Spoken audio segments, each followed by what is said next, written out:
Halo semuanya, perkenalkan nama saya Jessica Septiani Wijaya. Saya dari kelas SIA 21. Pada presentasi kali ini, saya akan membahas mengenai sistem informasi dalam organisasi. Pertama-tama, kita akan membahas mengenai pengertian organisasi.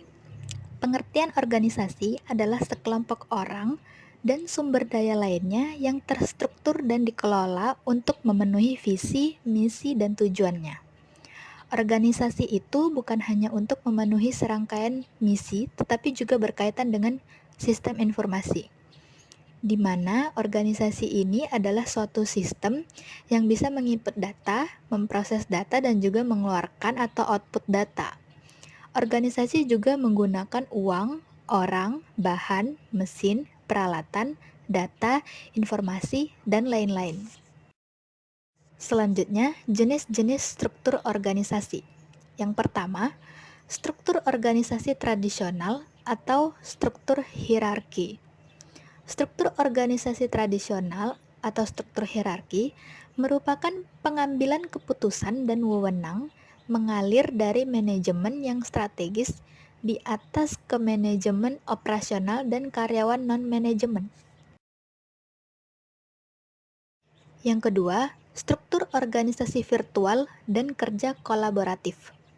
Struktur organisasi virtual dan kerja kolaboratif adalah struktur yang mempekerjakan individu, kelompok, dan unit bisnis di wilayah yang tersebar secara geografis dan bisa bertahan selama beberapa minggu atau tahun, serta membutuhkan telekomunikasi dan internet. Organisasi virtual ini dipekerjakan untuk memastikan partisipasi dari orang-orang yang terbaik, yang tersedia untuk memecahkan masalah organisasi yang penting, di mana orang-orang ini berada di negara yang berbeda, zona waktu yang berbeda, dan juga lokasi yang berbeda yang bisa dilakukan kapan saja, di mana saja, tanpa bertemu secara fisik. Yang ketiga, budaya dan perubahan organisasi. Budaya dan perubahan organisasi adalah budaya organisasi yang memiliki pengaruh positif dalam pengembangan sistem informasi baru yang mendukung organisasi budaya. Organisasi ini beradaptasi dengan kondisi baru, di mana mengubah cara pekerja menjadi lebih baik dalam bisnis dan aktivitas mereka. Yang keempat, rekayasa ulang dan peningkatan berkelanjutan. Rekayasa ulang dan peningkatan berkelanjutan adalah organisasi yang membuat sebuah perusahaan dalam menjalankan bisnisnya. Maka mereka mengubah aktivitas, tugas, dan proses redesign bisnisnya, struktur organisasi, sistem, dan nilai-nilai organisasi. Kelima, pengguna dan penerimaan teknologi.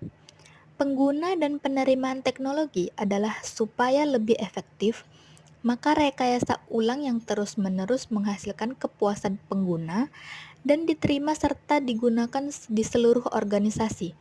Selama bertahun-tahun, para peneliti mempelajari kepuasan pengguna dan penerima teknologi.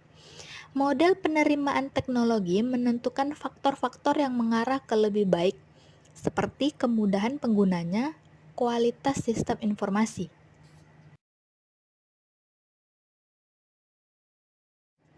Dan yang terakhir adalah kualitas. Kualitas adalah definisi kualitas telah berkembang selama bertahun-tahun.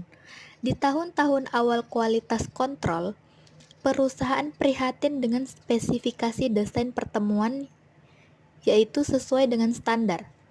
Jika sebuah produk tampil seperti yang dirancang, itu dianggap sebagai produk yang berkualitas tinggi. Sebuah produk dapat melakukan fungsi yang dimaksudkan bagaimanapun dan masih belum memenuhi kebutuhan pelanggan. Saat ini, kualitas berarti kemampuan suatu produk untuk memenuhi atau melampaui harapan pelanggan. Misalnya, komputer yang tidak hanya berkinerja baik tetapi juga mudah dirawat dan perbaikan akan dianggap sebagai produk berkualitas tinggi.